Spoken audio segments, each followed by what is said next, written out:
శ్రీ సద్గురు పరమాత్మనే నమః. శ్రీ స్వామి అచలానంద గురుభ్యో నమః. ఆత్మజ్ఞానాన్ని పొందేటువంటి సాధనలో భాగంగా మనం త్రివిధ మౌనాల్ని పాటించాల్సి ఉంటుంది.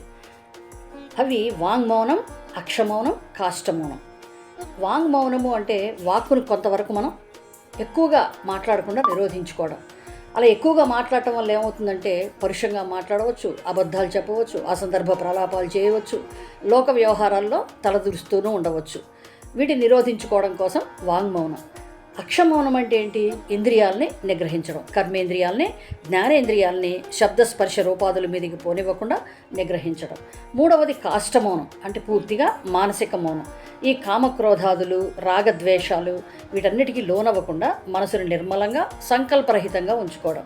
ఈ విధంగా సద్గురువు యొక్క మార్గనిర్దేశకత్వంలో శ్రవణ మనన నిధిధ్యాసలు చేస్తూ త్రివిధ మౌనాలను పాటిస్తే ఆత్మస్థితిని పొందగలం.